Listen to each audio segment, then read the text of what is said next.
In the name of Allah, the most compassionate, the most merciful, and may the peace and blessings of Allah be upon His last and beloved Messenger Muhammad, and may the peace and blessings of Allah be upon you all.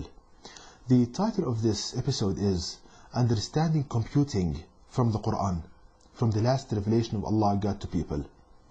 Now, as an introduction to this episode, if we think about the statement of Allah God Almighty in the Quran in verse 38 of chapter 6, which states, "There is not a moving creature on earth, nor a bird that flies with its two wings, but are communities like you.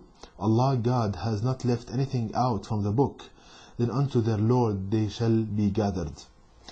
So here Allah tells us that He did not leave anything out of the book, out of the Quran, meaning that the Quran contains all the branches of knowledge.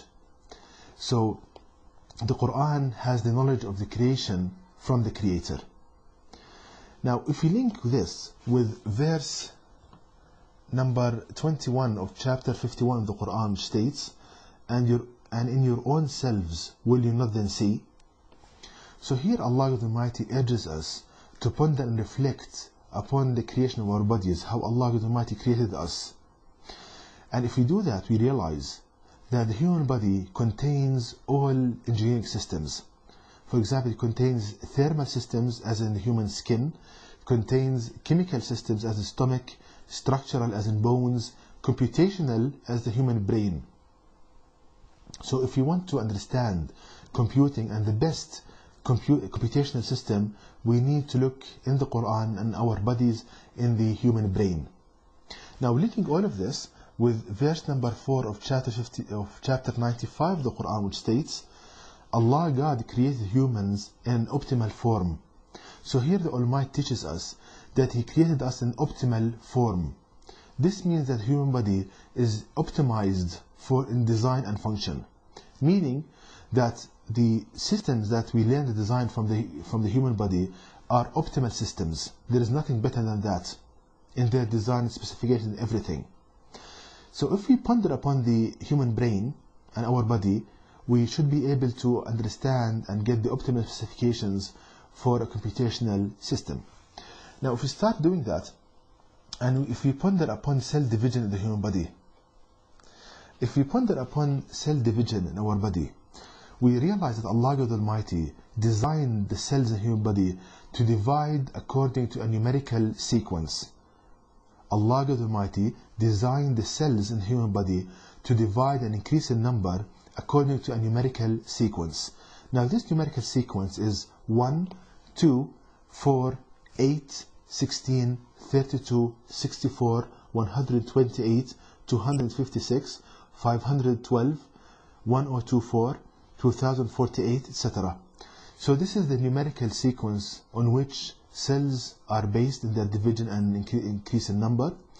So this numerical sequence, I call the numerical sequence of creation.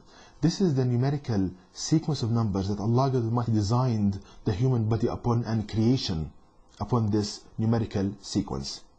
If we also look at how Allah Almighty designed the neural connections in the human body, we see that the Almighty designed these connections to be able to handle inputs following their sequence 1, 2, 4, 8, 16, 32, 64, this numerical sequence of creation.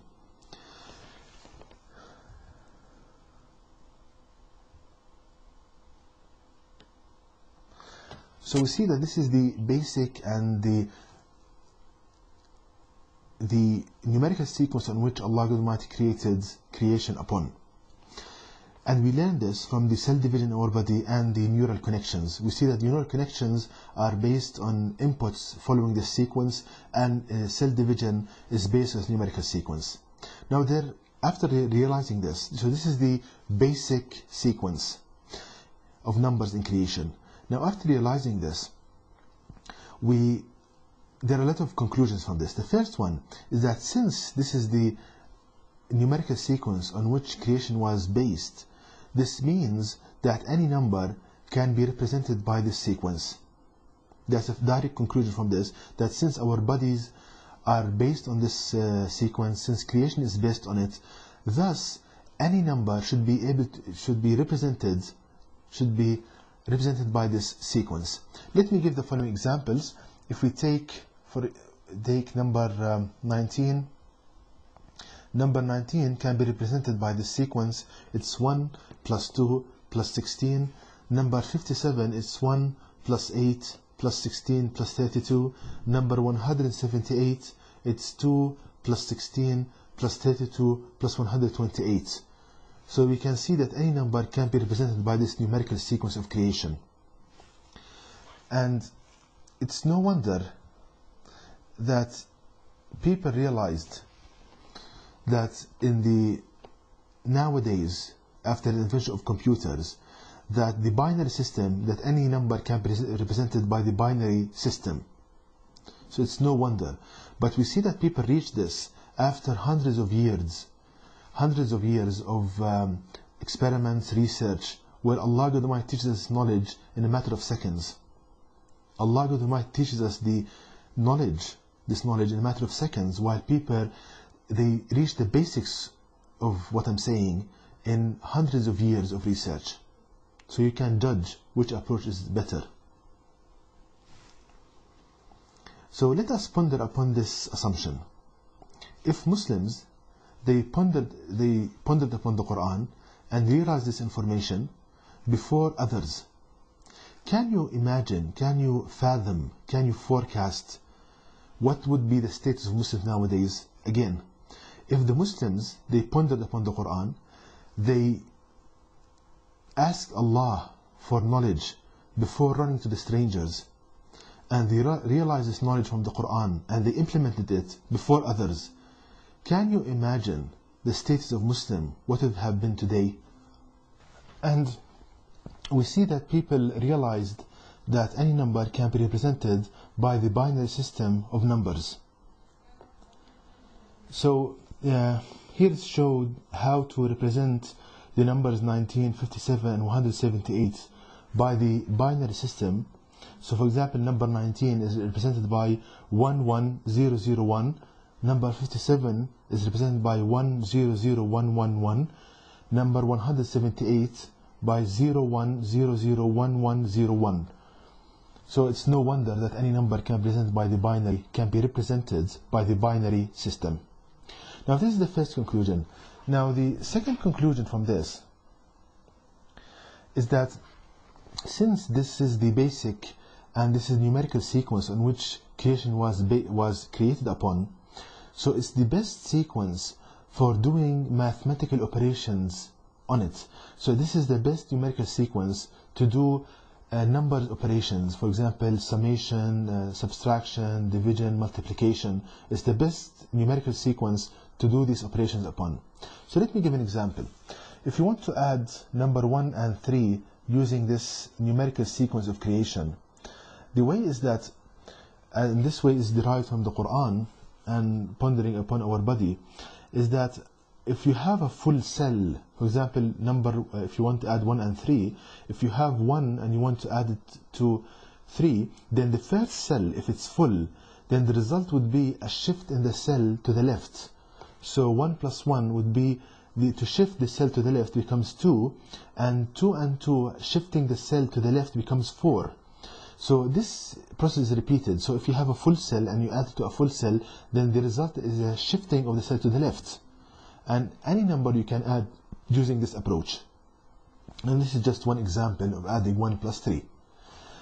And again, it's no wonder that people now in computers, they realize that the best way in computers to do numbers operations is to convert the numbers to a binary system and then adding this kind of binary system together. So in computers, as you can see, the same is done by changing the numbers to the binary system and then adding them. But as it will be showed in coming lectures, that the Quran is far superior to what the basics that people understood now about computing. And this will be showed, Allah God willing, in coming lectures, how the Quran is far superior to the knowledge of people in computers nowadays. And this is just the beginning. So we see that Allah the Almighty teaches us knowledge in a matter of seconds from the Quran, compared to hundreds of years that people took to develop this kind of knowledge, the beginning of this kind of knowledge. So to summarize that, we learn from the Quran and from our bodies the numerical sequence of creation, the basic numerical sequence, which is the best to represent numbers upon, and it's the best to do numerical operations by it. And this is, as I said, what people nowadays knew, came to the basics knowledge of it. And as we'll show in coming lectures, the Quran is far superior and gives you the best computing knowledge from pondering about the Quran, our bodies, and the human brain. And to know more details about this topic, please visit my website at www.quran-miracle.com, and you can email me at zquran@yahoo.com, and may the peace and blessing of Allah be upon you all.